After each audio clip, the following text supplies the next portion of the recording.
देश भर में शारदीय नवरात्रि बड़े धूमधाम के साथ मनाई जा रही है। 9 दिनों तक माता के अलग अलग रूपों की आराधना की जा रही है। ईटीवी भारत के खास कार्यक्रम छत्तीसगढ़ के नवदुर्गा में आज हम आपको एक ऐसी महिला शक्ति से रूबरू कराने जा रहे हैं जिन्होंने 500 से अधिक महिलाओं को आत्मनिर्भर बनाया है। हमारे साथ मौजूद हैं जया द्विवेदी जी। पहले तो जया द्विवेदी जी का ईटीवी भारत में बहुत बहुत स्वागत है। जी, धन्यवाद आपका।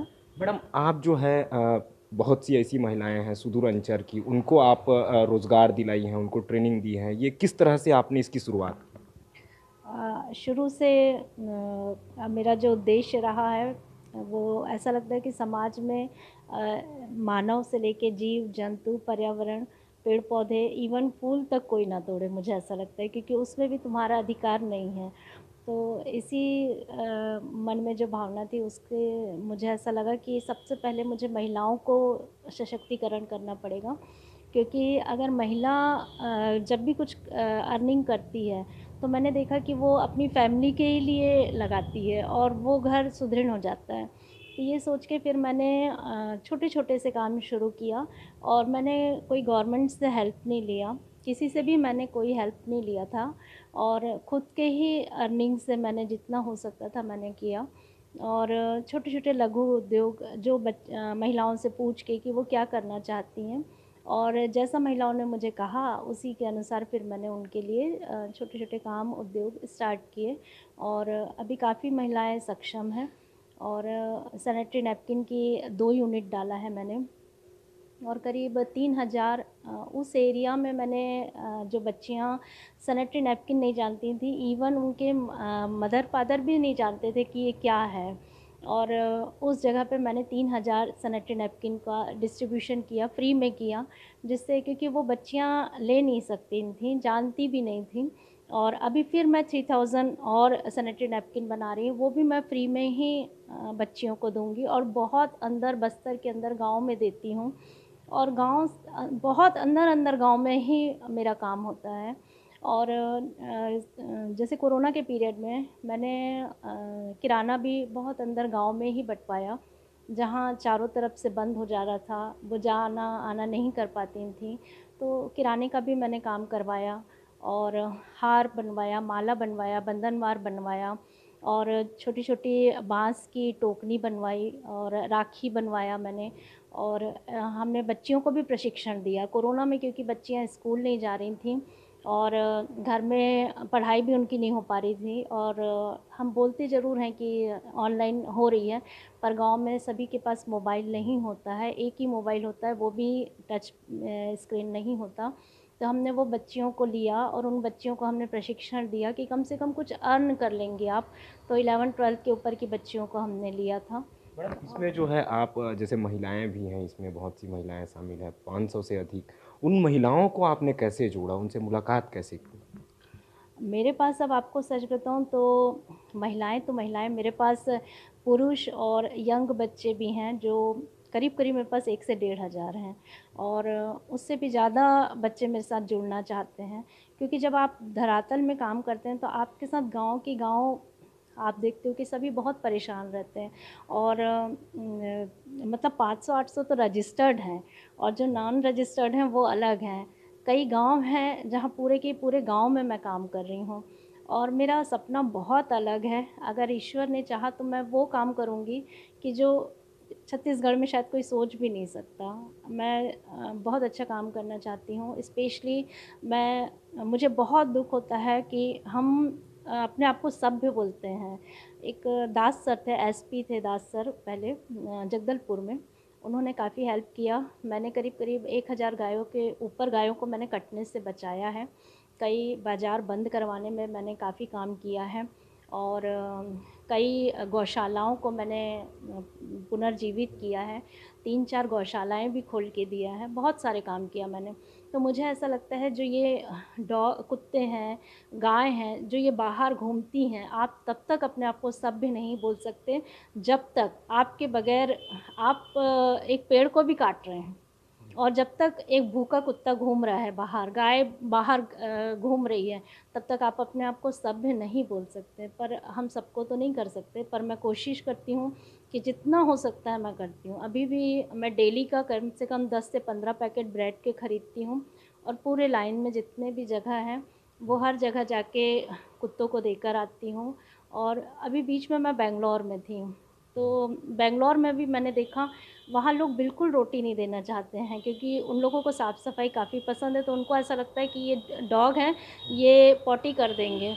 तो मैंने देखा सारे कुत्तों की बहुत ही दयनीय स्थिति थी, तो वहाँ मैंने डेली का 300-400 रुपए का 500 रुपए के बिस्किट बाँटती थी। उतने में एक डॉगी थी जो नीचे इतनी ज़्यादा दुबली थी कि यदि मैं वो फ़ोटो शेयर करूँगी तो आप दंग हो जाएँगे। तो रात में बहुत बारिश हो रही थी, तो मैंने दरवाज़ा खोला कि वो हैं कहाँ इन लोग, क्योंकि सबके घर इस तरीके से वहाँ बने हुए हैं कि एक भी घर में एक भी शेड नहीं है, कोई पानी के लिए एक कोटना भी नहीं रखता वहाँ। तो मैंने जैसे ही खोला तो देखा मेरे ही दरवाजे में स्ट्रीट डॉग खड़ा था। मुझे बहुत दुःख हुआ, मैंने उसको अंदर लाई और मैंने कहा बेटा तुम यहीं रहो। फिर उसको दूसरे दिन नहलाए और आज वो बैंगलोर से हम अभी यहाँ आ गए वापस, तो हमने उसको अपने साथ लाए। तो कहीं परमिशन नहीं मिल रही थी, तो पूरा कंपार्टमेंट हमने बुक कराया और वो स्ट्रीट डॉग आज हमारे साथ है और बहुत प्यारी है। तो मुझे ऐसा लगता है इंसान तो इंसान, हर इंसान को पहले अपने आसपास के सभी चीज़ों को खुशी देना चाहिए और खुश रखना चाहिए। आप एक चीज़ देखिए कि जब भी हम कोई अपार्टमेंट देखने जाते हैं, खुद को लेने जाते हैं, तो हम उस अपार्टमेंट को ज़्यादा पसंद करते हैं जहाँ सभी जगह हरियाली दिखती है और आसपास के सभी लोग खुश दिखते हैं। आप झोपड़पट्टी के पास इसलिए नहीं देखना चाहते हैं क्योंकि वहाँ पर सभी लोग आपको दुखी देखते हैं। तो जब आप वो पसंद नहीं करते तो आप हम सब मिल के वो माहौल क्यों नहीं बनाते कि सब खुश रहें? तो अभी मैं जो प्रोजेक्ट डाल रही हूँ वो भी मैंने 2-3 गाँव का प्रोजेक्ट है। करीब-करीब डेढ़-डेढ़ 2-2 करोड़ का प्रोजेक्ट है वो। और उस प्रोजेक्ट में मेरे साथ करीब-करीब 500 महिलाएँ जुड़ेंगी और पुरुषों को भी ले रही हूँ। क्योंकि पुरुषों को फिर कैसे हम हटा सकते हैं, आरक्षण में भी महिलाएँ आएँगी, उसमें भी आएँगी। तो पुरुषों के लिए भी प्रोजेक्ट बना हुआ है मेरे पास। तो मैं चाहती हूँ कि पूरा जो गाँव है, कुछ गाँव को लेके उस गाँव की हर चीज़, एजुकेशन से लेके पेड़-पौधों से लेके जानवरों से लेके सबका हम मेरी समिति उसमें इन्वॉल्व है और मुझे कुछ लोगों ने इसके लिए लेटर भी दिया है और हम लोग साथ में काम कर रहे हैं और बस। निश्चित तौर पे मैम ये आपका जो सपना है वो साकार हो। मैम आप पहले बैंक में भी आप जॉब कर रही थी, बैंक से उसके बाद जो है क्या वजह थी कि बैंक से आपको रिज़ाइन देना पड़ा? मैंने 3-4 बैंकों में काम किया। पहले एसबीआई लाइफ में थी और फिर एचडीएफसी में डिफेंस वर्टिकल देखती थी, उसमें भी मैं ब्रांच मैनेजर थी। और मैंने इंडिया में एचडीएफसी में वो रिकॉर्ड बनाए हैं कि अब वो रिकॉर्ड कोई भी नहीं तोड़ सकता। तो मैं हर जगह टॉप पे ही रही, काफ़ी मेहनत करती हूँ, मैं ऑनेस्टली काम करती हूँ। और मेरा ये ध्येय कभी नहीं रहा कि मुझे पैसे कमाना है, मुझे नाम के साथ अपनी इज़्ज़त के साथ काम करना है और अपनी फ़ैमिली को भी मैं चाहती हूँ कि जब मेरा नाम आए तो मेरी फ़ैमिली का भी सर ऊपर हो। पर मुझे ऐसा लगा कि मुझ में खुद में काबिलियत है, क्योंकि जब मैं हर जगह जा रही हूँ और हर जगह मैं टॉप पोजीशन में हूँ, मतलब वो मुझ में काबिलियत है। तो फिर मैंने और बैंगलोर में काफ़ी दूर पड़ता था, डिफेंस आर्मी स्टेशन बहुत ही दूर था घर से, तो मैं थक जाती थी। तो मैंने कहा कि नहीं, अब मैं खुद का काम करूँगी। फिर मैंने रिज़ाइन किया और मैंने अपनी खुद की कंपनी डाली जयास टेक्नोलॉजी करके। फिर मुझे गवर्नमेंट के काफ़ी अच्छे काम भी मिले और उस काम में मुझे बहुत अच्छी अर्निंग हुई। ईश्वर की कृपा से जो पैकेज मुझे साल भर काम करने पे मिलता था, वो मैं 2-3 महीने में ही वो मेरा अर्न हो जाता है। तो काफ़ी अच्छा रहा। मैम चूँकि कई ऐसे गाँव की आप बात कर रही हैं, कौन-कौन से ऐसे ज़िले हैं, कौन-कौन से गाँव हैं जहाँ की महिलाएँ जो हैं आपके साथ जुड़ी हुई है और काम कर रही हैं? जी। अब मैं आपको अपने अंदर से बताऊँ तो मैंने धमतरी, कुरुद यहाँ तो मैंने काम किया है, पर जो मेरी जान बसती है वो बस्तर में बसती है। क्योंकि मैं क्लास 6 से सॉरी क्लास 6 से हम बारसूर में थे। बारसूर बहुत ही इंटीरियर एरिया है, आप लोगों ने पता नहीं नाम सुना भी है कि नहीं। वहाँ बहुत ही सुंदर था और बचपन से मैं वहाँ के सारे जंगल देखी हूँ। वहाँ एक नदी है, इंद्रावती नदी में 7 धाराएँ आती हैं और बहुत ही सुंदर है। और चूँकि मैं वहाँ रही हूँ तो वहाँ के लोगों से बहुत प्रेम है और वहाँ के लोग भी बहुत इनोसेंट हैं। इनोसेंट तो मेरे छत्तीसगढ़ के पूरे लोग हैं, बहुत अच्छे लोग हैं। पर स्पेशली पहले मैं बस्तर में काम कर रही हूँ और कोंडागाँव से मेरा काम शुरू हो जाता है। जी। मैडम कौन कौन सी ऐसी चीज़ें हैं जिनकी आप प्रशिक्षण देती हैं ताकि वो महिलाएं जो हैं ट्रेनिंग ले करके स्वरोजगार को बढ़ावा दे सकें?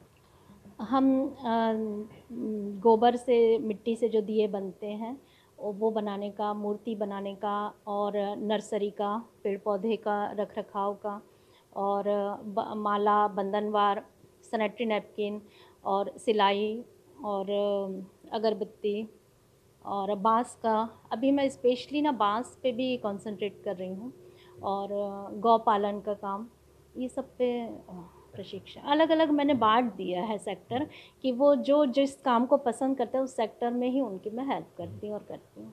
मैम नवरात्र का चूँकि पर्व चल रहा है, आप एक महिला हैं, जिस तरीके से आप काम कर रही हैं, कई महिलाओं को आप रोज़गार दिला रही हैं। महिलाओं को नवरात्र पर आप क्या कुछ संदेश देना चाहेंगे? या उन लोगों को जो कुछ नहीं कर रहे हैं और जो करने की इच्छा रखते हैं?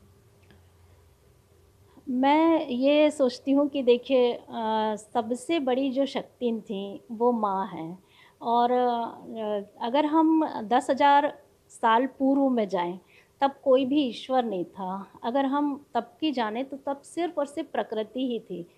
जब प्रकृति को माँ बोलना बंद किया गया है, और राम जी और कृष्ण जी को प्रमुख रूप से हमने पुरुष में आए हैं, तभी से थोड़ा-सा गड़बड़ा गई है। तो माँ में बहुत शक्ति है, और मैंने भी काफ़ी संघर्ष झेला है, बहुत ज़्यादा। पर मैंने देखा कि स्त्री के अंदर भगवान ने बहुत ज़्यादा वो शक्ति दी है कि वो किसी भी प्रॉब्लम में उभर जाती है, वो हार नहीं मानती है। तो मेरा महिलाओं से ये बोलना है कि हम लोग सब एकत्र होके साथ में मिल के बहुत अच्छा काम कर सकते हैं, और जो जो काम करना चाहता है वो छोटे-छोटे से संगठन बना लें, और नहीं भी बनाते हैं तो भी अकेले भी इंसान काम कर सकता है, और अपने परिवार को मजबूती करें, पर अच्छे से करें। मतलब पहले अपने अंदर ये भावना लाए कि मुझे दूसरे के सुख के लिए काम करना है। ये इसके लिए नहीं कि मुझे धन कमाना है, धन कमाना है। धन कमा कितना धन कमाओगे, वो ज़ीरो बढ़ेगा आपके बैंक में। आप बिलीव नहीं करेंगे, मैंने धन की कभी चिंता नहीं करी। इसलिए नहीं करी कि अगर मेरे पास जितना भी है सफ़िशिएंट है। अगर आप सोच रहे हैं कि मैं ज़ीरो बढ़ाते जाऊँ अपना, नहीं, ऐसा मत सोचो। अगर स्त्री ये सोचे ना कि मुझे मेरे बगल वाली की सहायता पहले करनी है, मेरे आस-पास के लोगों की सहायता शुरू करनी है, और बहुत दूर मत जाओ, आप जीव-जंतु से ही शुरू करो। तो ईश्वर आपका साथ देगा, और सब में एबिलिटी है, किसमें क्या नहीं है, कुछ नहीं है तो आप कुकिंग ही स्टार्ट कर दो। कुकिंग में भी आप, अभी हमने, हाँ, एक और चीज़ हमने मिस कर दी। अभी मैंने दही, सॉरी, बड़ी, पापड़, अचार, और बहुत सारी चटनियाँ, जिसको जो आता है हमने उसमें भी उनको इन्वॉल्व किया कि करो करके। मैडम चूँकि आप जो हैं बहुत सारे ऐसे काम कर रही हैं, आगे आप खुद एक गाँव को गोद लेना चाहती हैं, आपका मेन लक्ष्य क्या है मैम? मेरा मेन लक्ष्य ये है कि मेरा एक ऐसा गाँव हो जहाँ कम से कम 300 परिवार रहें, और वो परिवार एक रूप में रहे, और किसी के पास पैसों के लेन-देन ना रहे। पैसों का लेन-देन सिर्फ़ और सिर्फ़ मैं रहूँगी, और मेरे साथ जो मेरे 1-2 लोग और 5 लोग रहें, ऐसा कुछ ग्रुप रहे, और उन पूरे लोगों का एक-दूसरे के साथ सहभागिता रहे। इस तरीके की कि यदि आपको कपड़े चाहिए, तो मेरे 300 परिवार में कोई एक कपड़ा बनाएगा, कोई एक दूध का काम करेगा, कोई एक ब्रेड का काम करेगा, कोई एक मतलब सब में जितनी समाज में मुझे ज़रूरत है एक मार्केट में, वो सब मेरे गाँव के अंदर हो। और आपको कपड़े लेना है तो वो आपके पास जाएँगे, वो आपसे पैसा नहीं लेंगे। आपको ब्रेड लेना है, आप उनके पास जाएँगे। आपको दूध लेना है, आप उनके, कोई किसी से पैसा नहीं लेगा। पर जब मेरे बच्चों को ज़रूरत पड़े, चाहे वो 10 लाख, चाहे 20 लाख, चाहे विदेश में पढ़ने जाना है, चाहे उसको कैंसर हो, चाहे कोई भी बीमारी हो, उसका बड़े से बड़ा इलाज कराना है, तो हम माता-पिता के रूप में हम उनके साथ रहेंगे और हमेशा उनका साथ देंगे। उन बच्चों को ये पता है कि हम, मुझे पैसे कमाने के लिए नहीं जद्दोजहद करना है। इससे क्या होगा, उनमें प्रेम की भावना आएगी।